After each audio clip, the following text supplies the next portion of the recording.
Hello, this is Connie Barlow, And Michael Dowd. and this is our 12th podcast. It's November 6th, 2009, and the title of this one is Tree Talks About Death. Michael and I are here in bed. I guess we're playing a kind of a John Lennon Yoko Ono, and I'm inspired to read Not my. quite.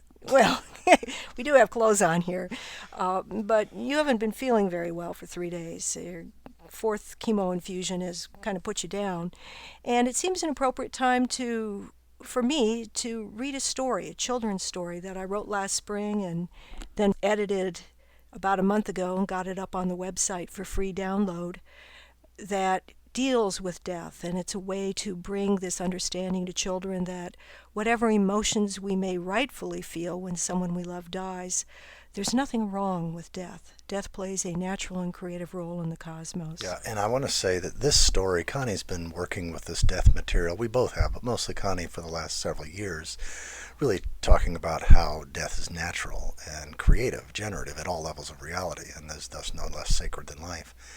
But this story that she created just in a day, just maybe 6 months ago, or a little longer than that, I think is pure genius. I think that this way of getting this death material, these ideas out around death, our best collective understanding of the nature of death in the universe, can radically, it has the potential, I think, of radically transforming the thinking of individuals and possibly, hopefully, the thinking of society as a whole, Western society around death. Now, that's a big claim, but you'll see. I think this is powerful, powerful stuff. I think this is one of the main things I believe that Connie's going to be remembered for generations from now.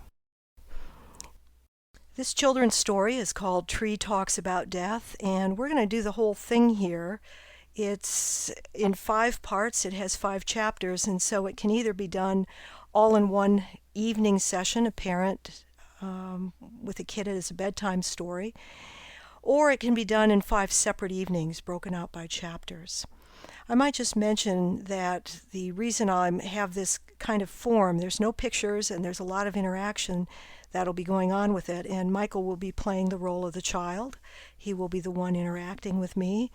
And part of the reason I'm doing this is that this is how I was raised. My father would come in every night and lie down on either my sister's bed or mine and just tell us what we called a make-up story. No pictures, no book. We just closed our eyes, and often he would ask us at different junctures in the story to make some decisions about the character or what happened next. And I attribute my really strong visual imagination to that long childhood learning experience. Tree Talks About Death. All right, Michael, you got some choices here. The main character is going to be a child. Do you want it to be a girl or a boy? A girl. A girl. Okay, we'll have it be a girl. And there's also going to be in this story, it's all about a dog that's recently died. What's the name of the girl's dog? Cookie. Cookie. Oh, that was your childhood dog, wasn't it? Berdoodle. What color should Cookie be? It's a Dalmatian. A Dalmatian. Those black and white, or liver and white spots. Okay. Cookie died last week. I cried a lot then. I found one of Cookie's old tennis balls in the grass today, and that made me cry again. Why did Cookie have to die? Why does anything have to die? The girl was talking to her favorite tree. This was the tree that she liked to climb more than any other tree in the neighborhood. What kind of tree do you think it was? An apple tree. So it was an apple tree. Using both hands, the girl grabbed onto the lowest branch of the apple tree. Then she swung her legs up to the first spot on the trunk where she could gain a foothold. Up and over a few more limbs, she soon arrived at the spot where 3 sturdy branches come together to form a kind of nest. It was a nest big enough to hold a child, but not so big that she would have to worry about falling through. The girl had taken naps safely in these branches several times before. But never before had she come to the tree feeling quite this sad and... Was she feeling sad and angry? Or sad and confused? Or sad and troubled? or sad and forlorn? Sad and angry. Okay, so the girl was feeling sad and angry. The girl was feeling sad and angry not just about her dog dying. She also worried whether her parents would have to die too, and how soon. The girl then started wondering if she herself would have to die, and when that might happen. The sad and angry girl grew sleepy. She was becoming drowsy, very drowsy. So she closed her eyes. A gust of wind swept through the apple tree. Now all the leaves were moving every which way. Even the sturdy branches swayed, and the girl's tree nest began to sway too. The tree began to rock back and forth, like a cradle, back and forth, back and forth, back and forth. Just then the girl heard a great rumbling voice that felt like thunder in her chest. The girl sat up with a start. This is what the great rumbling voice said. "There would be no trees anywhere in the world were it not for death." The girl listened with astonishment, holding tight to the branches around her. She realized that the voice was coming up through the trunk of the tree. So it was the tree who was speaking. It was the apple tree. The tree continued speaking to the girl. "Inside my trunk and branches, only a very thin green layer, just under the bark, is actually alive. The rest of me, all the brown-colored wood inside, is dead." "I learned that in school," the girl said with excitement. Then her voice softened. "I guess I should be sorry for you that so much of you is actually dead." "Ah," said the tree, "it is true that only a thin green layer on the inside and all these beautiful green leaves on the outside are what gives me life. But it is the dead part within my trunk and branches that gives me my strength. Think about it. How could I stand tall against the wind were it not for the dead wood inside me?" The tree continued. "Each year the thin green layer of tiny living cells dies and stiffens into brown wood, while a new green layer of tiny living cells is born on the outer side of it, just under the bark." The girl asked, "Are you sad each year when the green layer dies?" "Oh, yes," the tree replied. "I am sad each time I have to say goodbye to something I love. Even so, I am grateful that none of my cells lives forever." "Grateful?" asked the girl incredulously, and with anger in her voice. "How can you be grateful when you have to say goodbye to something you love?" A gust of wind passed through the trees and branches. The tree said nothing. Worried that her outburst may have silenced her favorite tree, the girl spoke again. "I am grateful that you told me the story of the thin green layer that keeps you alive. I'm grateful to learn that the dead wood inside you keeps you strong. But please, I want to know why my dog had to die. Can you tell me why I had to say goodbye to Cookie?" "That is a question I cannot answer," rumbled the apple tree. "I know nothing of dogs. I know only about rain and thunder, sunlight and wind, and about birds and squirrels who like to make their nests among my branches and leaves." The tree continued. "I also know far too much about all the creatures that eat my leaves, especially—" Did the tree know far too much about caterpillars, aphids, katydids, or leaf-cutting ants? Caterpillars. So the tree knew too much about caterpillars. Nevertheless, the tree did have a suggestion for the girl. The tree said, "I suggest you go talk to Rock. Rock has been here a lot longer than I have. Rock may know the answer to your question." Chapter 2. Rock Talks About Death. Branch by branch the girl climbed down from the apple tree. Fortunately, she knew of an excellent place to look for rocks. The previous summer she had discovered rocks of many different colors in one very special place.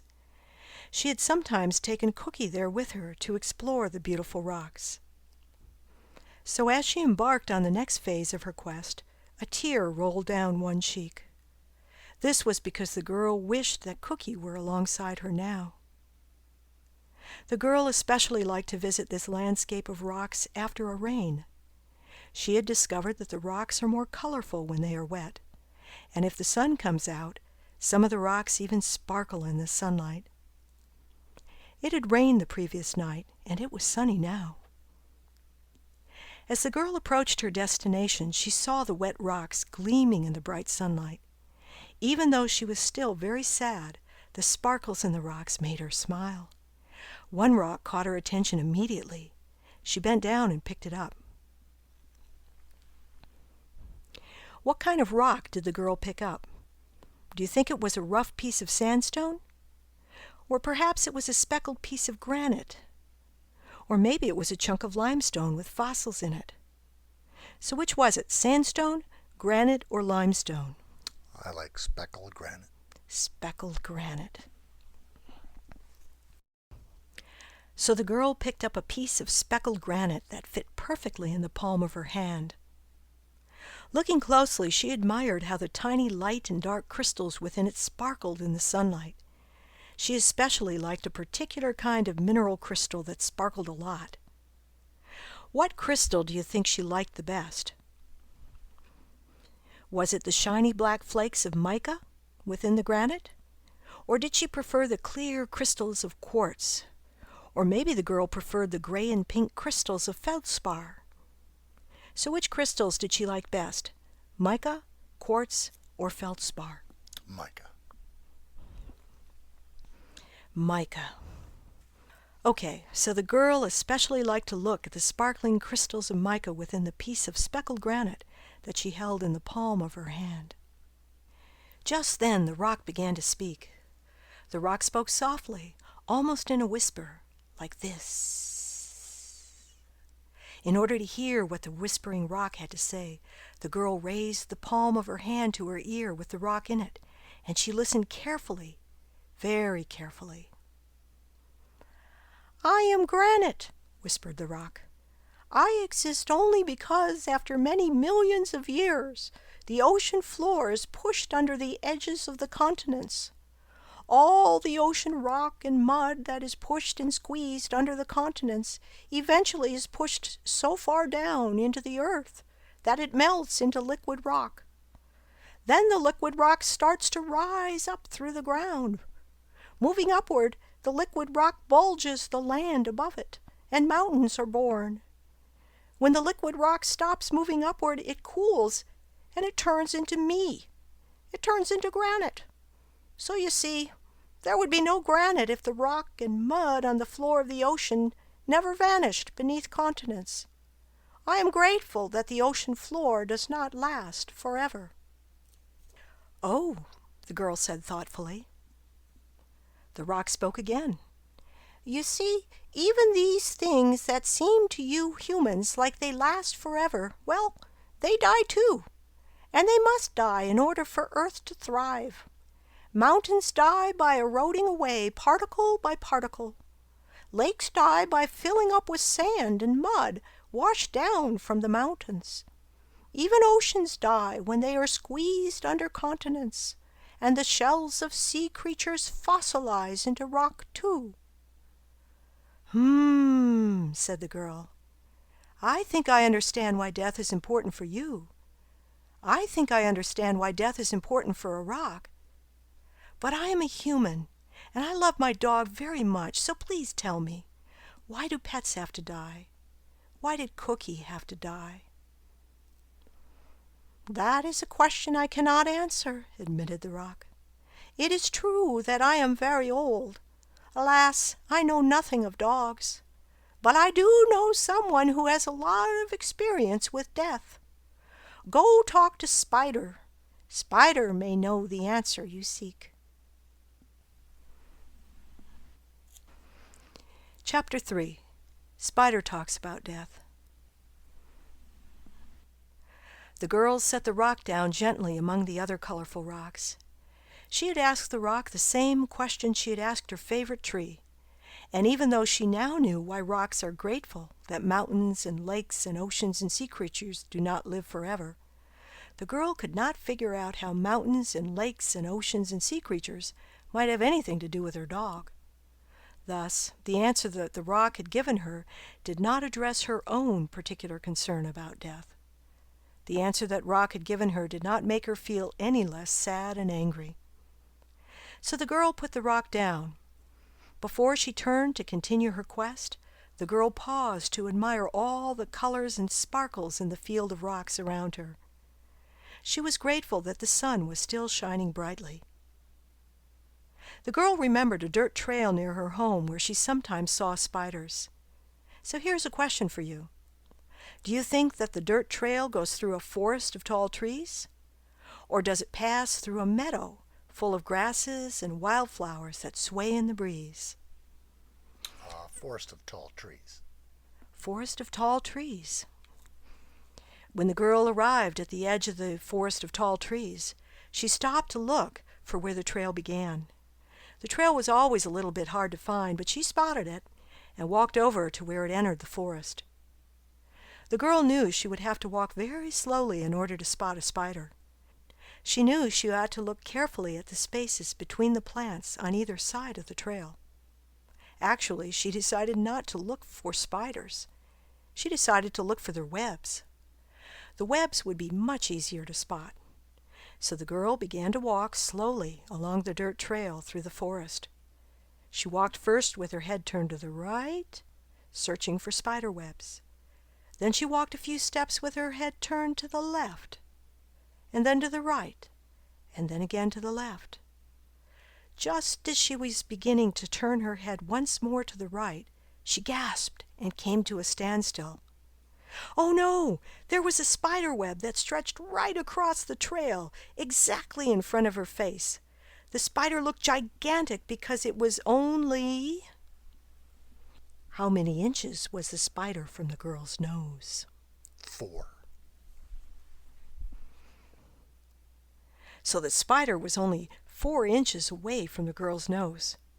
So she took one step backward to where she felt safer, and she said, "Hey, Spider, Rock sent me to speak to you. I understand that you may know a bit about death." "Well, indeed I do. Death is part of the way that I make my living." "I know that," said the girl. "I have seen little moths and bugs caught in spider webs, and I know that you spiders will eat them." "That is not exactly correct," countered the spider. "When an insect flies into my web, I feel the web vibrate as the insect struggles to free itself. But my silk is very sticky, and only the largest insects can free themselves. Meanwhile, I rush out to the spot and quickly cast more strands of sticky silk over its wings to entangle the insect even more. Then I inject sleeping potion into it. The insect calms down, goes to sleep, and later I suck out all the juices from its body. Yum!" The girl frowned and shook her head from side to side, saying, "I have a better way of eating. I don't have to kill my food." "Ah," said the spider, "even if you don't kill your own food, somebody else does that for you. You depend on death just as much as I do." "Well, maybe I'll become a vegetarian then," snapped the girl. "Even vegetarians depend on death," said the spider. "How do you think plants feel when you or the farmers yank them out of the ground or lop off their stems and leaves? How do you think a pumpkin seed or a walnut feels when it is crunched between your teeth, or when potatoes are baked in the oven?" Okay, I get it," admitted the girl. "You can't have food without something dying, even if it is just What kind of vegetable or fruit did the girl name? Broccoli. "Precisely," confirmed the spider. "Broccoli is part of the web of life, too. The web of life is, in fact, a gentle way to describe exactly who eats whom, how we are all connected to one another ecologically, based on what we eat. There would, after all, be no web of life without death, without somebody dying to become food for somebody else. And so I am grateful for each and every insect that crashes into my web." "Do you tell that to the insect?" demanded the girl, who was feeling a bit sassy now. "Do you say thank you to the fly before you inject your poison into its struggling body?" Well, do you? Countered the spider. Huh? Said the girl, confused. The spider elaborated. Do you give thanks before you crunch down on a poor, helpless broccoli? The spider chuckled and scurried over to an edge of its web, then said, Speaking of the web of life, my web is looking a little tattered right now. I need to do some repairs. Please excuse me as I attend to my mending. But, stammered the girl, I still don't understand why Cookie had to die. Nobody was trying to eat my dog. The veterinarian said that Cookie died of old age. But Cookie was only 9 years old. My brother is 9 years old, and he is still just a boy. How could a dog die of old age at 9 years old? Said the spider, creeping back slowly to the center of the web. How old do you think I am? I don't know, responded the girl. You look really sleek and shiny. I suppose other spiders would consider you very good looking. You can tell how old I am by knowing what time of year it is, encouraged the spider. Is the time of cold approaching? Is the time approaching when drops of dew gleam in the sunlight on my web at dawn? Well, yes, responded the girl. Autumn has already begun. I can tell because... Did the girl know it was autumn because the leaves on the apple tree were beginning to turn color? Or because dew was on her lawn in the early morning? Or because she had to start wearing a jacket even on sunny days? Which do you think? Leaves turning color, dew, or jacket? Jacket. She had to wear a jacket. Jacket. Okay, she had to wear a jacket. Ah, then, I will soon be finished, sighed the spider. No spider of my kind ever lives to be even 1 year old. We all die of old age long before then. We die when the time of cold arrives and the insects stop flying. When the insects stop flying, there is no more food for us to eat, and one morning it is so cold that we spiders just don't wake up. Does that frighten you? Asked the girl with some hesitation. I actually look forward to joining the feast, said the spider, but from the other side of the table, so to speak. I don't understand, said the girl. We spiders have an old saying passed down through the generations. When autumn approaches, we say, I have eaten so many tasty meals in my lifetime, it is only proper that I should now return the favor. The girl was now exasperated. She was frustrated because Tree could not answer her question. Rock could not answer her question. And now she was pretty sure that Spider would not answer it either. Angrily she lashed out, I don't like it. I don't like it at all. Maybe it is a mistake. Maybe Earth could have been made in a way so that nobody had to die. Nobody would have to enter the feast from the other side of the table. Maybe Earth could have been the kind of planet where I would still be throwing tennis balls for Cookie to fetch. Just then a cloud passed in front of the sun. The sunlight was gone, and a gust of cold wind jostled the spider web, so that it bounced back and forth. The girl pulled up the collar of her jacket. Then she looked skyward to see what had happened to the sun. Chapter 4. A voice in the sky talks about death. I think I hear an earthling down there, boomed the voice. I think I hear an earthling who is not especially happy with her planet at this moment. The girl pulled back in fright from the powerful voice echoing down from the sky. Spider fled up a silk string and hid under a... What did Spider hide under? Was it a green leaf, a yellow flower, or something else? A green leaf. A green leaf. So Spider hid under a green leaf. Meanwhile, the girl caught her breath and stammered, Is that the sun speaking to me? I am, responded the voice in the sky. I know you are sad and angry. I know you have a question, too. Many others before you have asked that same question. It is a question that does not seem to go away. Is it a question that you can answer? Asked the girl hopefully. Let me tell you about sunlight, said the voice. All of the vegetables and fruit that you eat, including broccoli, depend on sunlight in order to grow. And all of the insects that Spider eats ultimately depend on sunlight too, because those insects eat plants, or they eat smaller insects who eat plants. So you see, sunlight energizes the whole web of life. What about my tears? Do my tears come from sunlight too? Asked the girl. Yes, responded the voice in the sky. Your body uses the energy of sunlight to fashion tears from water and salt inside your eyes. How about my words? Do my words come from sunlight? Asked the girl. Yes, the very thoughts in your mind, young one, are in truth the energy of sunlight transformed into the energy of a human mind. This happens thanks to all the sun-fed plants and animals that you have eaten throughout your life. Your brain uses the energy of sunlight to think thoughts. Then the muscles in your mouth and throat use the energy of sunlight to speak those thoughts into words. Said the girl as she tilted her head and squinted her eyes in a mischievous way. If my voice comes from the energy of sunlight, she began, then does this mean that you are listening to yourself ask this question right now? After a pause, the voice continued on a course of its own. I know that you are angry with this world, said the voice. Like many of your kind, you have wondered why there must be death. The girl nodded.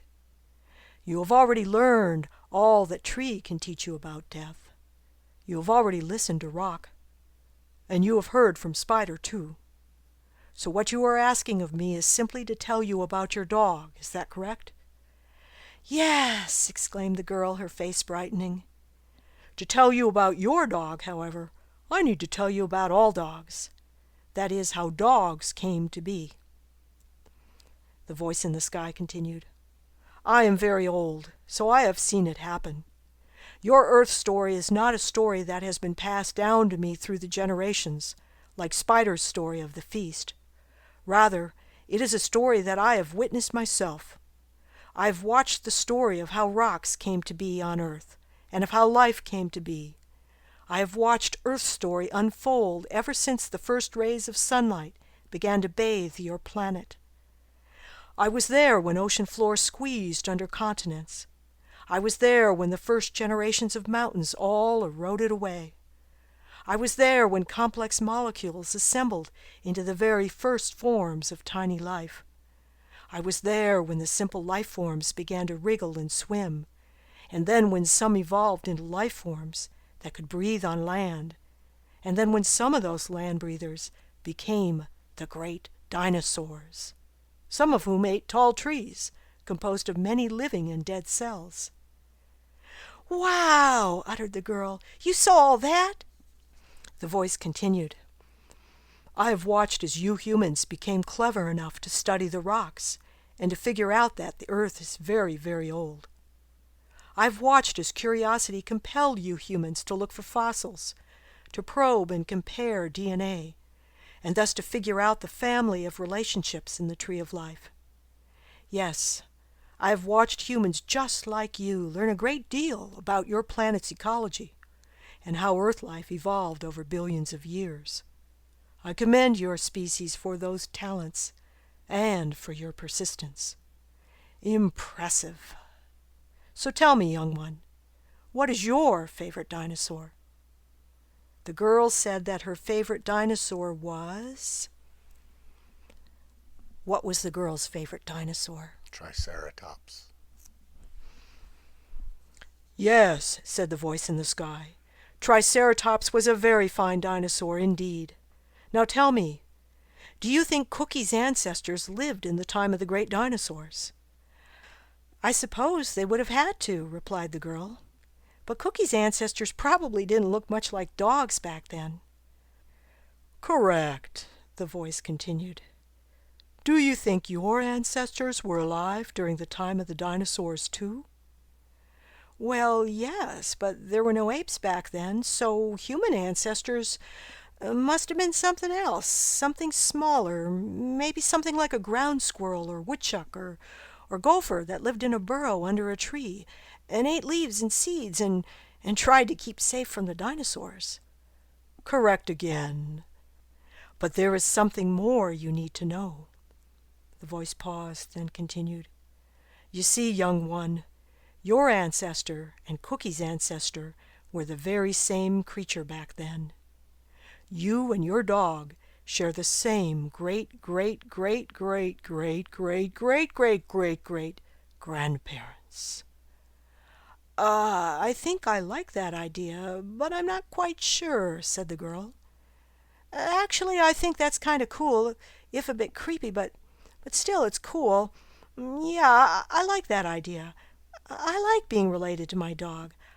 I like thinking about how we share a lot of the same DNA and stuff. The girl grew serious once again. But what do ancestors and dinosaurs and DNA have to do with understanding why there is death? Death, birth, death, birth, death, birth, death, birth, said the voice monotonously. The circle of life is what made evolution happen. If nothing since the very beginning had ever died, do you think anything more complex than bacteria would be here today? Before the girl had a chance to think, the voice in the sky answered its own question. Of course not, boomed the voice. All the animals and plants and mushrooms and amoebas on your planet are here only because of the creative role that death plays in the evolution of life. Truly, in a world without death, there would be no life. So tell me, young one, continued the voice from the sky, do you think there would be any room on this planet for you if nobody ever died? If your great-great-grandparents were still alive, and if their great-great-grandparents were still alive, and if everybody else's ancestors were all still alive too, do you think there would be room on this planet for you? Do you think there would be room on this planet for any children at all? Just then the most adorable baby animal emerged from behind a bush and ran over to the girl, rubbing against her ankle. This darling baby animal with the cutest face looked up with big, friendly eyes. Immediately the girl bent down and picked up the creature and held it close. She nuzzled its nose with her nose, and a gigantic smile spread across the girl's face. What was that baby animal? A little rat. A little rat. Oh. So the baby animal was a little rat. The voice in the sky spoke again. Contemplate this, young one. Without the death of elders, there would be no room for children. There would be no room for human children. There would be no room for rat children, nor for caterpillar children, or broccoli children, or apple children. There would be no more room for any other kind of children you can think of. So the fact that people and pets and everything else eventually have to die is surely very sad. But that same fact is also very important. Without the death of elders, there would be no more room for any more children to ever be born. Without death, there could be no new life. Just then, the baby rat wriggled out of the girl's hands, leaped to the ground, and vanished once again behind the bush. The girl looked back up at the sky. The cloud was still obscuring the sun, but the cloud was beginning to thin. She looked down at her feet, thoughts racing through her mind. Maybe planets are too small for life, the girl thought to herself. Maybe somewhere out in the universe is a place so big that there's plenty of room for new babies to be born and for new life forms to evolve, but where the older generations and the older species don't have to die. Maybe there is a place where nobody has to die, ever. The girl looked over at the spider web, but Spider was still hiding beneath what was it hiding beneath? A leaf? It was a green leaf? Okay. But Spider was still hiding beneath the green leaf. So the girl kept thinking. She thought, yes, maybe there is a place up there where nobody needs to eat. Maybe the creatures can all just eat the light from their own closest star, like the plants do down here. Yes, that's what they do. Everybody could be like a plant, eating only starlight, even if they don't all look like plants. So maybe there's a place with life somewhere in the universe, but without death. Maybe there's a place like that somewhere up there. The girl looked back up into the sky again. I think you need to go into the darkness, young one, said the voice. I think you need to go into the dark. The voice in the sky continued. So after your supper tonight, an hour after sunset, step out onto your porch, alone, all by yourself, and then look up into the night sky. Search for a star that is approaching death. Search for a star that is not white or blue, but that is orange or red. Search for a red giant or a red supergiant. There you will learn your final answer. The girl had to strain her ears to hear the last words, as the cloud was thinning and sunlight was beginning to break through. She heard the names Red Giant and Red Supergiant. She heard that these stars are reddish or orange, and she thought she heard the words, Final Answer. The girl could hardly wait to return home and get on the internet in order to learn what red giants and red supergiants are and how to spot one in the night sky. Chapter 5. Star Talks About Death. The dark cloud drifted away from where it had covered the face of the sun, and the voice in the sky spoke no more. The girl wasn't sure that she fully understood the voice in the sky's answer as to why her dog Cookie had died, and why everything eventually has to die. But the girl's confusion didn't bother her quite so much anymore, because now she had something to do that she could accomplish all by herself. The girl's quest for an answer was now taking her in a familiar direction. Got a science question? Use the internet. The girl was really good at using the internet to find answers to science questions. For example, she had already used the internet to discover why. What answer to a science question had the girl already discovered by using the internet? How deep is the ocean? How deep is the ocean? Okay, so the girl was really good at using the internet to get answers to her questions about the Earth and its creatures and rocks and fossils, and also about the vast universe with all its stars and galaxies and black holes and oceans. The girl was so excited about this new phase in her quest that she skipped and ran all the way home. She even invented a little song about red giant stars that she sang over and over all the way home. It was a simple little song, and the girl got happier and happier each time she sang it. The people that she ran past on her journey home mostly heard her singing this line, I love red giant stars. So tell me, what simple song do you think that the girl was singing on her way home? I love red giant stars. Could you sing it again? I love red giant stars. That's sweet. That's a sweet little song. I bet she enjoyed singing it. The girl rounded a corner, and there she saw her home. She ran even faster. But there were a few obstacles in her path that she had to jump over or swerve around. First, she had to jump over a baseball bat, and then a skateboard. She had to swerve around a garbage can that was blocking the sidewalk, and then a lawnmower. She had to speed up to get past the water sprinkler before it rotated over the sidewalk again. Finally, she had one last obstacle to negotiate before she reached the door of her house. So what was this final obstacle? A bench that had been turned over. A bench that had been turned over. Whew! So the girl finally got past the bench. She threw open the door, raced into the room with the computer, and started to type some key words into the search engine. What key words did she type in? Red giant. Anything else? Super red giant. So she typed in the keywords red giant and super red giant. Her internet search was a success. By dinner time, the girl felt fully prepared for the evening to come. She was proud of herself for learning all on her own about red giant stars and red supergiant stars. She could hardly wait for the sunset and nightfall. She especially wanted to see one of the 3 brightest orange stars. She wanted to see the red giant star Arcturus, or either of the 2 red supergiants, Antares or Betelgeuse.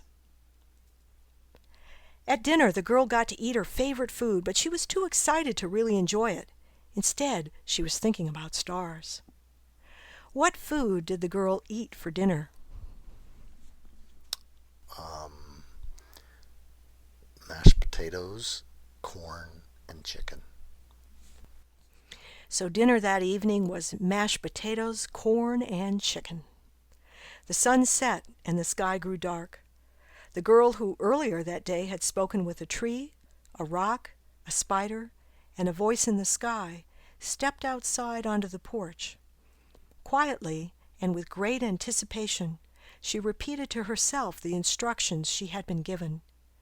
She remembered the sound of the voice in the sky, too. The voice had said, "Search for a star that is approaching death. Search for a star that is not white or blue, but that is orange or red. Search for a red giant or a red supergiant." The girl stood on the porch waiting for her eyes to adjust to the darkness. When she could begin to see the porch steps and the shapes of the trees and shrubs, she decided to venture out onto the lawn. Even though being alone in the dark outdoors was a little scary for her, the girl walked down the steps and out onto the grass. She wanted to see as much of the night sky as she possibly could. So the girl walked out to the center of the lawn. Then she stopped and looked up. 1 second passed, 2 seconds passed, 3 seconds passed. "There it is! There it is!" Shining brightly in the night sky was a beautiful orange-colored star. The girl could tell by the positions of the bright neighboring stars that the orange star was... What was the name of the orange star that she saw? Was it the red giant Arcturus, the red supergiant Antares, or the red supergiant Betelgeuse? Beetlejuice. Betelgeuse. So the name of the orange star that the girl saw was Betelgeuse. "Oh!" exclaimed the girl, "there you are! There you are!" By now the girl was becoming accustomed to the idea that humans are not the only things in the universe who might occasionally talk to her. So she was not at all surprised when Betelgeuse began to speak.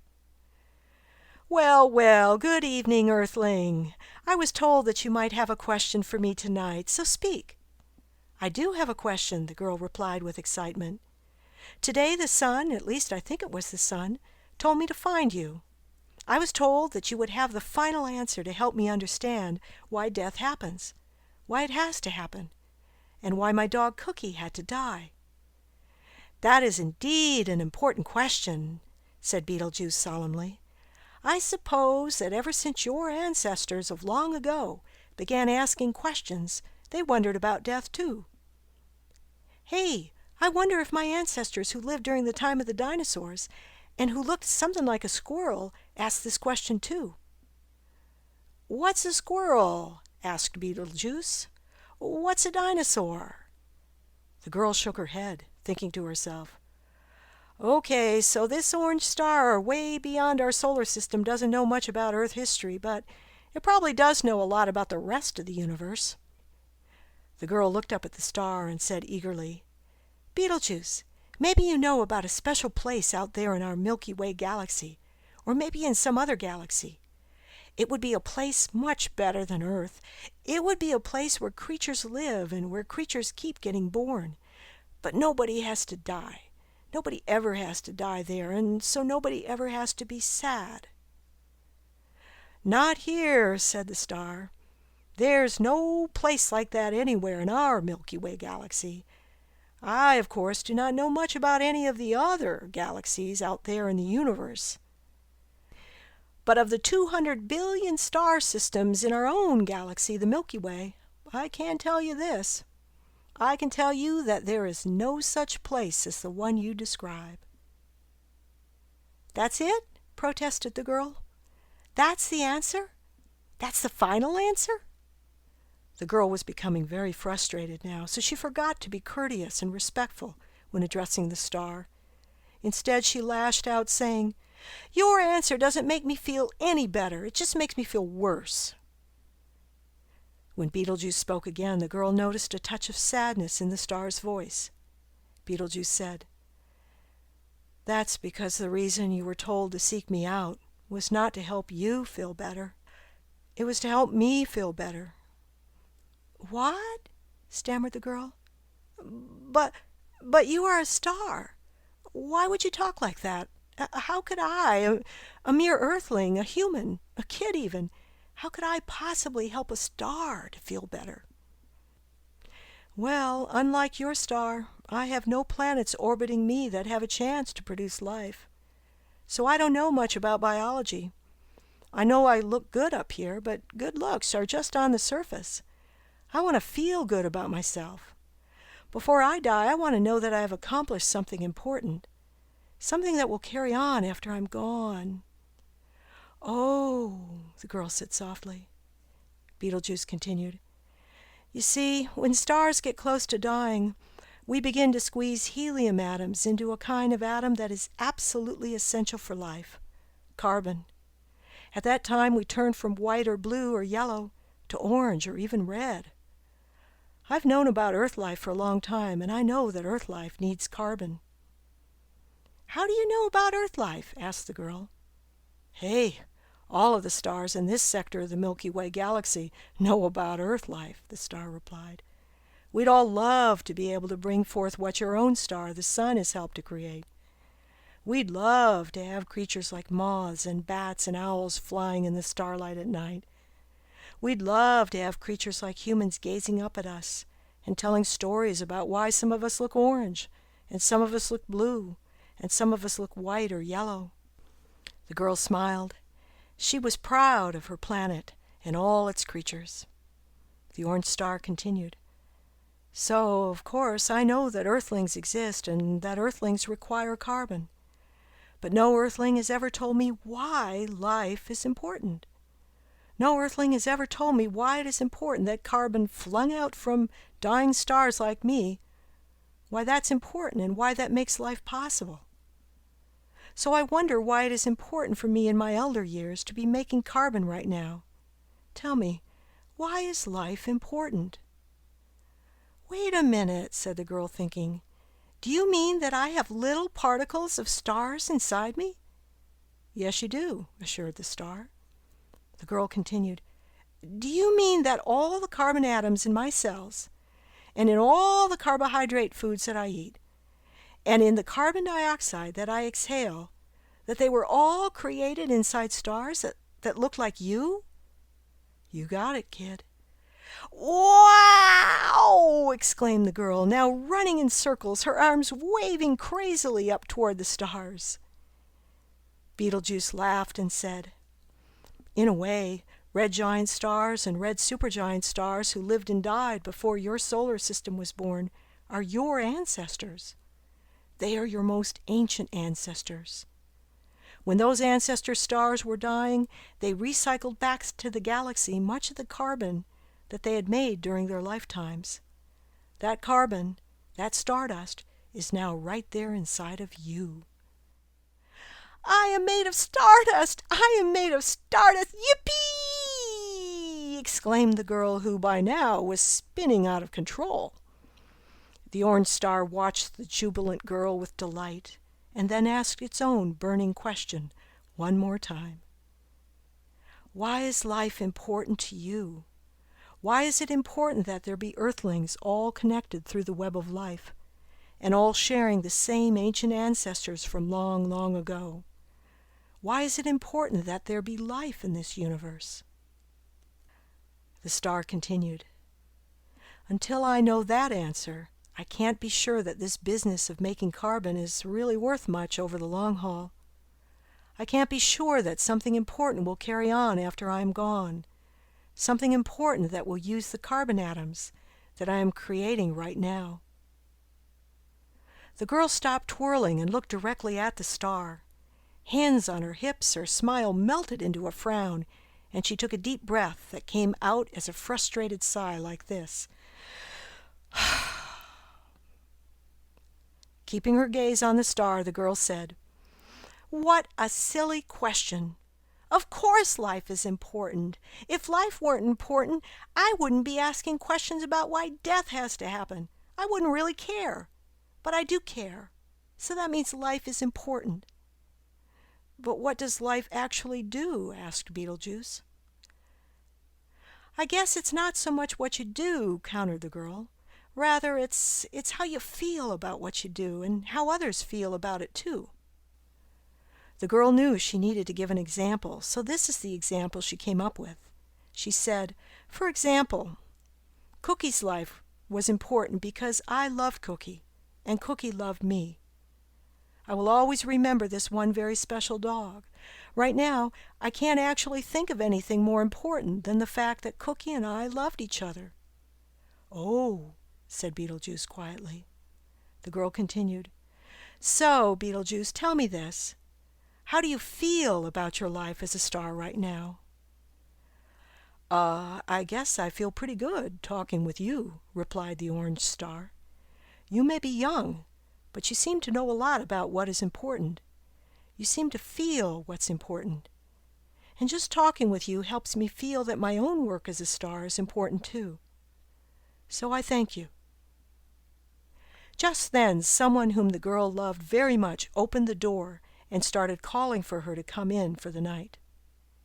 Who was calling for the girl to come inside? Her mom. Her mom. So the girl's mom was calling for her.